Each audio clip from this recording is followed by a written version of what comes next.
Alright, what's going on, guys? We are doing level 16 Heroic Challenge Lightseeker Camp on Veteran mode. For our hero, we have a level 10 hero starter guy, everything maxed out. For the upgrade tree, we have Master Architects, Shield of Protection, Pit Lord with the Inferno Nova upgrade. And then we have a fully maxed out Soul Impact tree. Let's go ahead and hop right into this battle.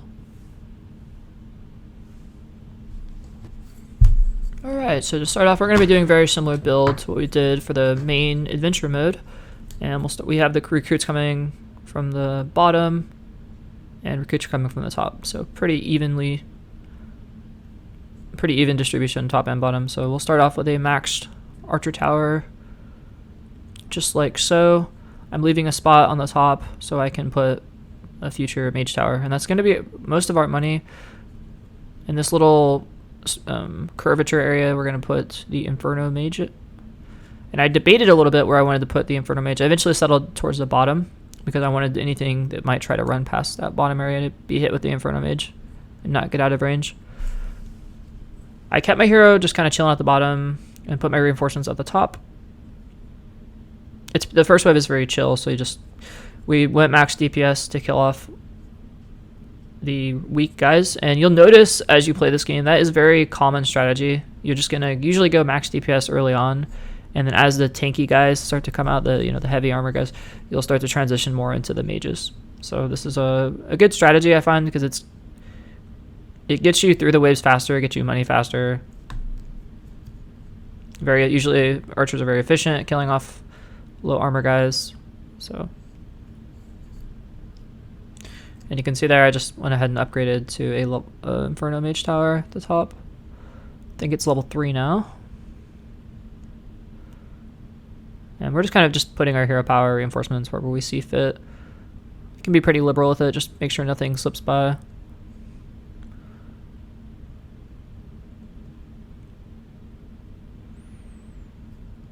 And actually I believe it's level 2, so yeah, level 2 Inferno at the top. Now level 3 Inferno. The Inferno at the bottom isn't really doing anything yet. It's just gonna chill back there.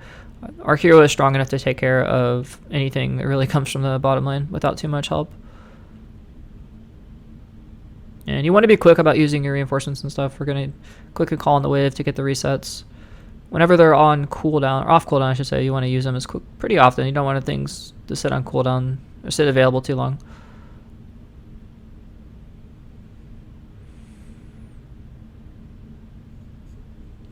And here we see the griffins start to spawn. I'm putting another Inferno Mage Tower in the center to cover the guys as they inevitably start to slip past. I'm just going to need a little bit more damage. Getting a level 2 Inferno. And that should be enough damage for now. My hero is still holding the line pretty good on the bottom. And honestly, he could probably fall back a little bit because you want the Inferno Mage Tower to start doing damage as well. And I think I realized that. That's why I pull him back there.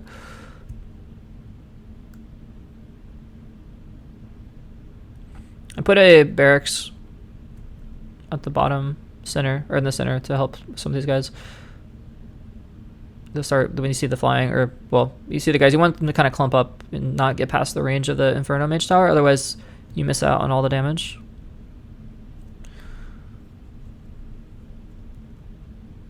And level 3 Infernos now for everything. Just slowly start to ramp up the mage towers. There's still a lot of low health guys, so it would not be a bad idea at all to focus on like more archers. But I kept it around because I know that there are going to be tanky guys coming out later. This is only the second wave.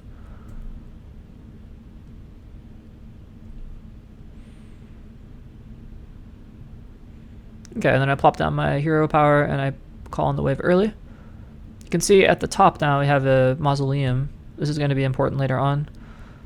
You're starting to see the paladins come out. These guys are significantly more tanky than the recruits.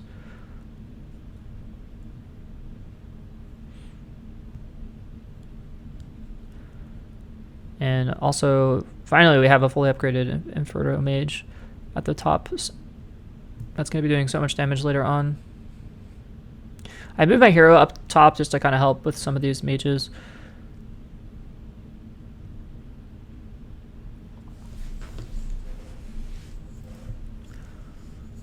And the bottom side, it should take care. Well, I plopped my hero power down to help kill off this paladin.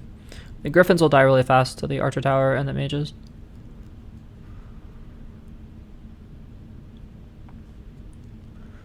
So yeah, hero doing pretty good. Mausoleum at this point is level 3.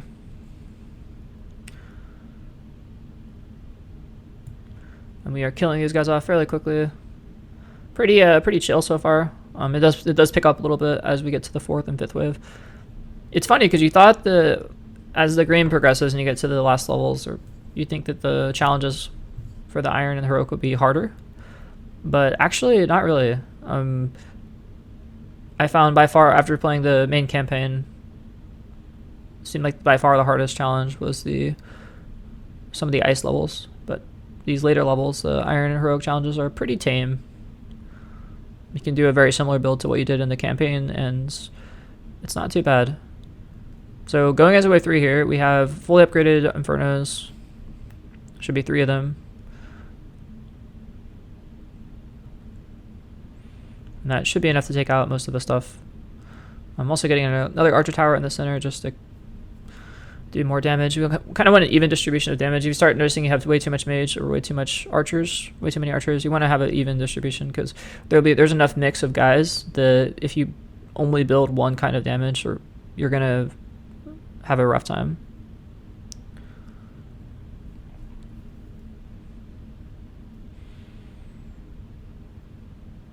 Alright, so wave 4, more of the same, just more guys.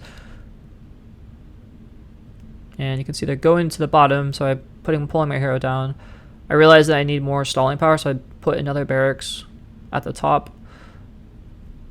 And our reinforcements coming down at the bottom to stop this wave. Make sure they're all in range of the Inferno towers. You'll start to see these paladins run by, which is what's going on the top. That's why I'm a little bit concerned. You want a barracks right there to stop them, because they're going to take that little footpath, and they're going to be on that horse. So it's going to give them a little extra armor, a little more survivability. So you want to just try to stall them out. You could try to kill the paladins before they even get on the horse, which is kind of what the Mausoleum attempts to do. But if they get past, you definitely want a barracks so they don't just run right by your defenses.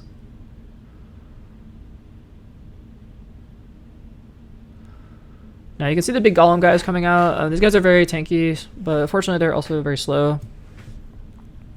So what I would do is focus on all of the things besides the golems, and then that gives you your towers all the time to kill off the golems. And that's why you saw me drop that soul impact there to kill off all those little rifle guys.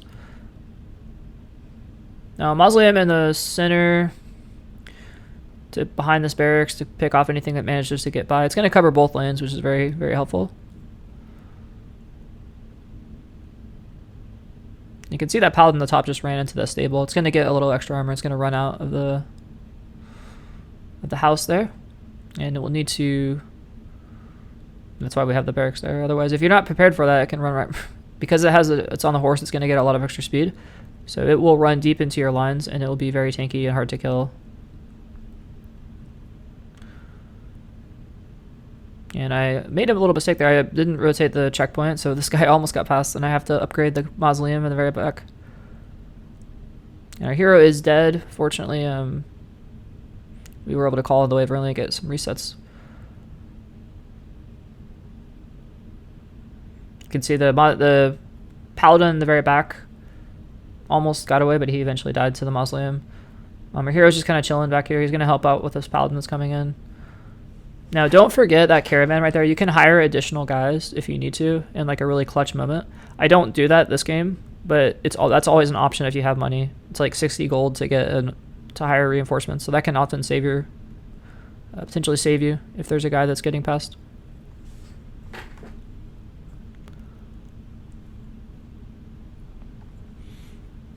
So when these golems start to run on the bottom, I put reinforcements down. Really just want him to stay in range of the Inferno Mage as long as possible, because they're going to take a ton of damage. And then once he gets past the Inferno Mage, he should die to the Mausoleum. And I would just kind of keep your hero in the center. I really just want him to... He's good at killing off small stuff. So if he can kill off the main guy, the little guys, quickly, that's what we'll want him to do. At this point, most of your mage towers should be fully upgraded. You can see we have 3 level 3 mage towers, Inferno mages, and we have the Mausoleum at top that's fully maxed out, and most of the archer towers are maxed out as well. As far as upgrades go, I would honestly just prioritize getting another tower. Like you can see the Mausoleum in the center is getting maxed out now. May want to upgrade your mage tower or your barracks as needed. One thing I did do, which turned out not really to be that useful in this round, but the idea was to put at the bottom the Inferno Mage. I put points into the teleportation, so because we have no barracks at the bottom, the idea was to teleport the guys back so we give more time to finish them off. It turned out not to be that useful this game, just maybe that's because they didn't activate very often, but I would probably focus on the Arrows of Corruption from the Archer Towers here. And then maybe you can get gargoyles from the mausoleums, so that would be useful.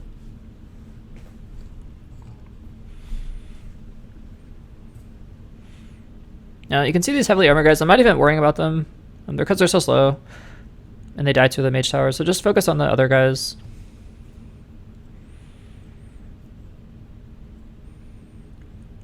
You can see even though these guys have these huge shields, and they are super tanky. If you can kill off everything else, they die very quickly. Also, one thing I will say about the harassers is that as much as I like them, they are very squishy as far as barracks goes. So what I would probably do if I could redo this level over would be to hire Black Knights instead of the harassers. The harassers worked, but I think I would have gotten a lot more stalling power out of the Black Knights. So something to keep in mind if you are wondering, how you want to structure defenses. Notice this like tanky guy at the bottom. He almost got past, but I wasn't too worried because I knew that the Mausoleum pretty much had the damage. So I do hire an archer range at the end just to do a little bit extra damage. But we have a lot of gold at this point, and I'm being kind of stingy. I don't really know what to spend it on. I would probably just go for DPS, so like archer arrows. You can upgrade the spectrals on the mausoleums. You can see at the bottom I hired more gargoyles just to kind of give a little bit more stalling power. It was a very useful upgrade. But yeah, I would just, whatever you like to upgrade, whatever you think would be helpful, go ahead and upgrade it. It's pretty flexible at this point. But I always like to focus on DPS over kind of combo-y, real strategic upgrades. Unless like you have a very specific strategy you're going for. Now hero just here to take off a lot of these squishy guys. Mausoleum tower with the double gargoyles at the bottom. More than enough to tank out these armor guys. And that should be game. So very, I'd say pretty clean. And we have quite a bit of money left over.